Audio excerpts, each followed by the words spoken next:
네, 월가의 다양한 소식 전해드리는 심쿵브리핑 더 펄스 시간입니다. 인베스팅닷컴의 김수연 이사 전화 연결돼 있습니다. 안녕하십니까? 안녕하세요. 네, 오늘 준비한 소식부터 전해주시죠. 네, 오늘은 전반적인 원자재 시장의 분위기를 살펴보겠습니다. 먼저 국제 유가입니다. 오늘장 WTI는 61.98달러, 브렌트유는 64.85달러로 모두 상승하는 모습을 보였습니다. 이유는 크게 세 가지를 들 수가 있겠는데요.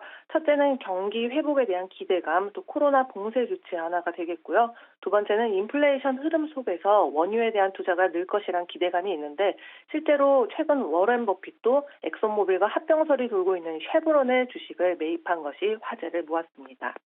그리고 세 번째로는 최근 이 텍사스의 이상기후로 한파 피해가 있었는데요. 원유 생산 시설이 정상화되는 데 상당한 시간이 걸릴 것이기 때문이라 전망에 영향을 끼쳤기 때문입니다. 네, 다음은 국제 원면 살펴보겠습니다. 국제면화자문위원회에 따르면 올해 세계 면 생산이 4년 만에 최저치를 찍을 것이라는 전망이 있습니다.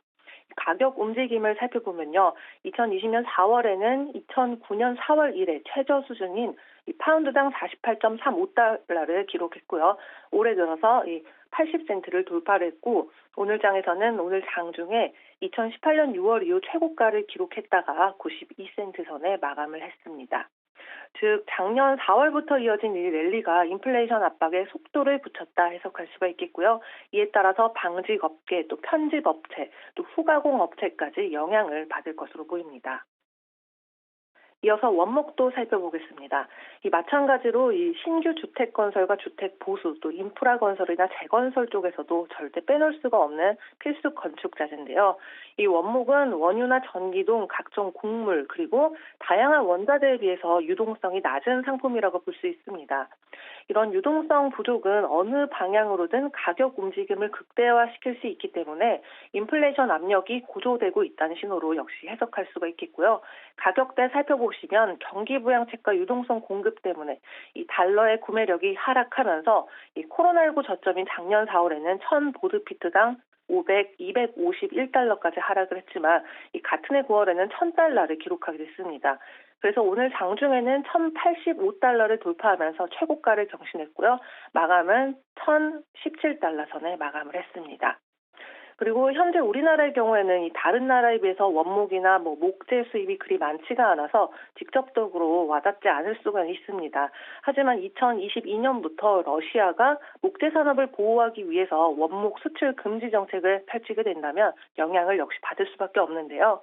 실제로 러시아는 수십 년 동안 유럽뿐만 아니라 여러 아시아 지역에 원자재를 공급해왔지만 이 침엽수 원목 수출량이 지난 15년간 계속해서 점점 줄어들고 있고요. 향후 러시아 정부의 이런 관련 정책을 주의 깊게 살펴보시면 좋을 것 같습니다. 다음은 구리 전기동입니다.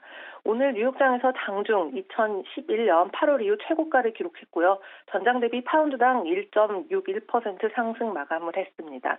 또 런던 금속거래소에서는 장중에 톤당 9,300달러를 넘어섰었고 9,248달러에 마감을 했는데요.